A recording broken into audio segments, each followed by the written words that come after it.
সপ্তম আশ্চর্য জিনিস হলো তাজমহল। পৃথিবীর এই আশ্চর্য জিনিসও যখন বানিয়েছে, এশিয়া মহাদেশে যত ব্রিজ আছে তার মধ্যে হাওড়া ব্রিজ একটা নামকরা ব্রিজ। যে মিস্ত্রি বানিয়েছে সেটাও মুসলমান। যে মিস্ত্রি বানিয়েছে, তাহলে সাজানো গুছানো বাগান বানালো কারা? বলেন আমরা। জোরে বলেন, জোরসে বলো। আমরা বলতে কারা? জোরে বলেন। বাংলাদেশ, নেপাল, বার্মা, ভুটান, পাকিস্তান, শ্রীলঙ্কা, আফগানিস্তান সব তখন আলাদা না এক? তাড়াতাড়ি বলেন। এক। এরা যখন সবাই ছিল এক, এরা দুনিয়াবাসীকে বলেছিল একবার আমাদের দিকে ফিরে দেখ। আমাদের নাম হলো ভারতবর্ষ, আমরা হলাম ভারতবাসী। যখন ইউনিটিবদ্ধভাবে আমরা ছিলাম, এ পৃথিবীর মানচিত্রে আমাদের দেশের নাম একটার পর একটা আমরা উজ্জ্বল করেছিলাম। এখন বলেন, দেশ যখন টুকরা হয়ে গেল, আমরা গর্ব করে বলতাম আমার আব্বার জন্ম, আমার আব্বার আগমনের স্থান হলো ভারতবর্ষ। কারণ তখন শ্রীলঙ্কা ভারতের অংশ, কিন্তু এখন জোরে বলেন। সর্বপ্রথম একটা জিনিস মাথায় রাখবেন, আব্বা কয়জন হয়? না, ঠিক করে বলেন, আমি সবার কাছ থেকে শুনতে যাই। যাদের ডবল বা তিন ডবল আছে তারা চুপ থাকবে, আর যাদের সিঙ্গেল আছে তারা আওয়াজ দেবে। এবার বলেন আব্বা কয়জন? হ্যাঁ, না ঘুমাবে তো? কয়েকটা বিষয় মাথায় রাখবেন।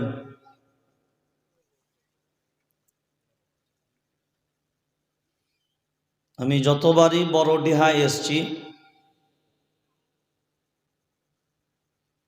আমি অনেক খুশি হয়েছি, কিন্তু আজ বড়ডিহা এসছি আমি অনেক কষ্ট পাচ্ছি। পৃথিবীর মানচিত্রে আল্লাহ বাংলাদেশ, নেপাল, ভারতবর্ষের অধিকাংশ রাজ্য ঘুরিয়েছেন, দিনের কথা বলার সুযোগ আল্লাহ করিয়ে দিয়েছেন।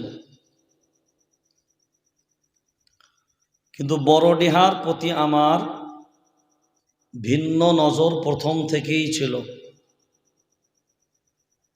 যার কারণে অধিকাংশ মানুষ, এলাকার যুবক, তারা সক্রিয় আমার সংগঠনের সদস্য পদ গ্রহণ করেছিল।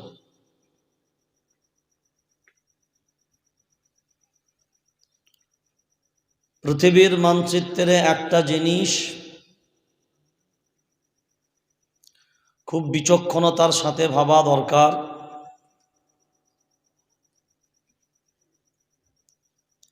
আমি আপনাদেরকে খুব বেশি কথা বলবো না, যারা এসছেন আর যারা আসেননি, অন্তত মাইকের আওয়াজ যাদের কান পর্যন্ত যাচ্ছে, যারা শুনছেন,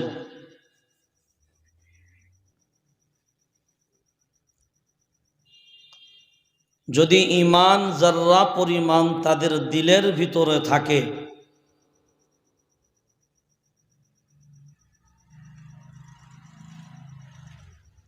তাহলে নিশ্চয়ই সমস্ত মতবাদ দলাদলি ভুলে গিয়ে কোরআনের মোহাব্বতে, আশিকে রসুলের পরিচয় নিয়ে বিশ্ব মানবতার কল্যাণকে সামনে রেখে বর্তমান ভারতবর্ষের পরিস্থিতি সর্বজমিনে খতিয়ে দেখে পরিস্থিতির অনুকূলে বিচার করে আমি আশা রাখব তারা বিছানা থেকে মাথা তুলে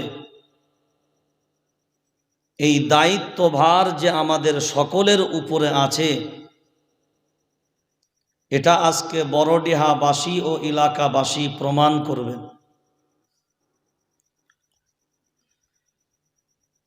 আমি এখানে এটা আমার প্রথম বছর না, আমি আপনাদের একেবারে ঘরের মানুষ। ঘরোয়াভাবেও যখন ডেকেছেন আমি সাড়া দিয়েছি, একটা ডাকে সাড়া দিইনি।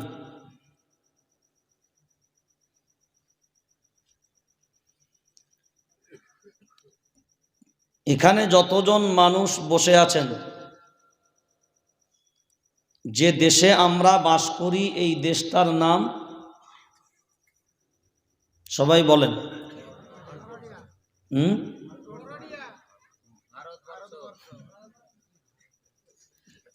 দেশটার নাম সবাই বলা লাগবে। দেশটার নাম উচ্চ আওয়াজে বলেন, ভারতবর্ষ। আপনারা সবাই জানেন যে এই ভারতবর্ষ একদিন অখণ্ড দেশ ছিল, মানে খণ্ডিত হয়নি। এ দেশ, জোরে বলেন, লালকেল্লা যখন বানিয়েছে তখন এ দেশ খণ্ডিত না ঐক্য? জোরে বলেন।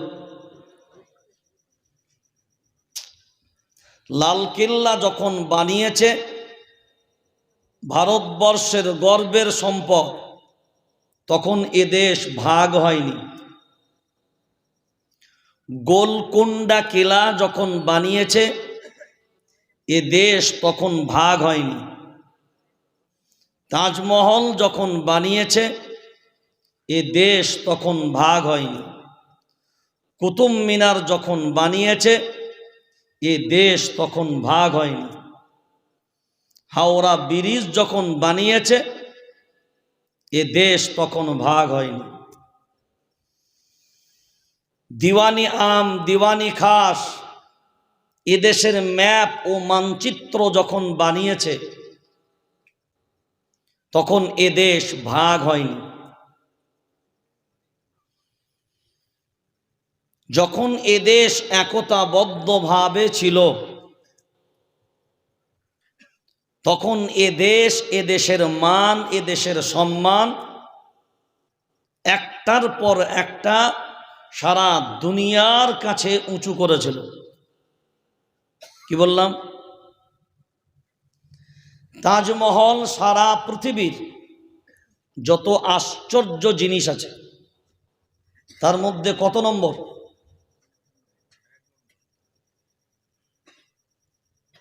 এ খবরও নাই। মোবাইল ঘাঁটেন না, টিভি দেখেন না, তো মোবাইলে 24 ঘন্টা কি ঘাঁটলেন? ঘাঁটেনটা কি? ফ্রি ফায়ার খেলে প্যান্টের বেল আলগা করে শুধু ফ্রি ফায়ারের পিছনেই সময়গুলোকে নষ্ট করেছে। একজন, মা একজন, ছেলে 10 জন হতে পারে না? পারে না? সবাই একমত? সবাই একমত? পৃথিবীর একটা বাপ এমন দাঁড় করান আমার সামনে। বাপ মানে হলো গার্জেন, বাপ মানে হলো গার্জেন, মা মানে হলো গার্জেন। আব্বা মা দুইজনাই গার্জেন। সন্তান হলো 10টা, সন্তান হলো 10টা। এখন যদি এই 10টা 1 নাম্বার 2 নাম্বার করে 10টা সন্তানকেই জিজ্ঞাসা করে তোর বাপের নাম কি, সবাই বলেন। তাহলে 10টা ভাই, কিন্তু বাপের নামটা 10 জনই একই, সবাই বলেন একই বলবে। মায়ের নাম একই বলবে। এখন বিবেক দিয়ে ভাবনা চিন্তা করে দেখেন, আব্বা এক, মাও এক, সন্তান 10। এই 10টা সন্তান একই রকমের হবে না আলাদা আলাদা হবে? তাড়াতাড়ি বলেন। 10টা ছেলেই আলাদা আলাদা হবে। এখন বলেন 10টা ছেলের গুণ একই হবে না আলাদা হবে? এখন যদি 10টা ছেলের গুণ 10 রকমের হয়, আর আব্বা যদি বলে আমার ছেলে হবে যেটা সবগুলোর গুণ আমার মতো হবে, এটা সম্ভব হবে? সবাই বলেন এটা অসম্ভব, এটা অসম্ভব। আচ্ছা গুণের কথা বাদ দেন, 10টা ছেলেই দেখতে এক হবে না আলাদা? সবাই একমত? যে মায়ের গর্ভ থেকে 10টা ছেলে জন্ম নিল, ওই মায়ের গর্ভটা এক না আলাদা? তাহলে দেখা গেল যে ডাইস মায়ের ফরম্যাটটা, যে ফরম্যাটটাই 10টা ছেলে জন্ম নিল, ফরম্যাটটা ভিন্ন না একটাই? এখন বিবেক দিয়ে ভাবনা চিন্তা করে বলেন, পৃথিবীতে টাকা তৈরি হয়, যেটাই তৈরি হয় ওটাকে ডাইস বলে। এখন বলেন 10 টাকার নোট আছে, 20 টাকার নোট আছে, 50 টাকা আছে, এখন নতুন 20 টাকা বেরিয়েছে, এটাও আছে। আগেকার 20 টাকা ওটাও আছে, আর 20 টাকার কয়েন বেরিয়েছে। এখন কয়েনটাও 20, নতুনটাও 20, পুরাতনটাও। এখন বলেন 3টেকে যদি একসাথে ধরি, এখন বলেন এই 3টে টাকার ডাইসটা এক হবে না আলাদা? সবাই বলেন আলাদা। কিন্তু 3টে আলাদা। এখন সংখ্যায় যদি বলা হয় কয়েনটা কত, নতুনটা কত, পুরাতনটা কত, ডাইস আলাদা, ফরম্যাট আলাদা, কিন্তু প্রোডাক্টটা আকৃতি এক না আলাদা? আলাদা। কিন্তু ওজন বা দাম, জোরে বলেন, জোরে বলেন। এই নতুন 20 টাকা দিলে যা হবে, পুরাতন 20 টাকাতেও, 20 টাকার কয়েনেতেও তাই হবে। এখন কয়েন যদি বলে আমার দাম বেশি, নতুন যদি বলে আমার দাম বেশি, পুরাতন যদি বলে আমি পুরাতন ওই জন্যে আমার দাম বেশি। এখন জাতিকে জিজ্ঞাসা করি, বলেন কার দাম বেশি? জোরে বলেন। সবাই সমান। এইটা যেমন আমরা বিশ্বাস করি সবাই সমান, এইটা যদি মানুষের মেমোরিতে ঢোকে, আমি বক্তব্য করার আগে একটা হেডলাইন আপনাকে দিচ্ছি। এখন বলেন যে 10টা ছেলের আব্বা মা বাড়িতে আছে, এখানে আব্বা যারা হয়েছেন একটু হাত তোলেন তো। হায় আব্বা, এ তো সবাই আব্বা। আলহামদুলিল্লাহ বলেন। আরে বলেন আলহামদুলিল্লাহ। হ্যাঁ মাশাআল্লাহ, আল্লাহ কবুল করুক, আল্লাহ আপনাদেরকে দীর্ঘ আয়ু দান করুক, বলি আমিন। এখন যত আব্বা আছেন আর যত মারা আছেন, কোন আব্বা আর কোন মা চান যে তার 10টা ছেলে সকাল সন্ধ্যা সবসময় নিজেদের ভিতরে লড়াই করুক? তিনি হাত তুলুন। সবাই একমত?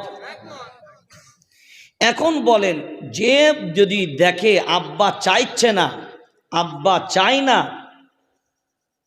তারপরেও যদি ছেলেরা ঝগড়া 10টা ছেলে সব সময় করতে থাকে, এখানে বিবেক দিয়ে বলেন, যদি দেখা যায় যে ঝগড়া করে একটা ছেলে খাবার সময় একসাথে বসতো, হঠাৎ করে দস্তরখান থেকে প্লেট নিয়ে আলাদা জায়গায় চলে গেল, একটা দস্তরখান পেটে দিল, আর একটা ছেলে দেখলো আরেক দিকে পেছন করে ও আর একটা প্লেট নিয়ে চলে গেল, এমন করে যদি দেখা যায় যে দস্তরখানায় শুধু বাপ আর মা বসে রইল, আর 10টা ছেলে 10 মুখে আলাদা হয়ে চলে গেল, বুকে হাত রেখে বিবেক দিয়ে জবাব দেবেন, আব্বা মা তো খুশি হবে? কেন?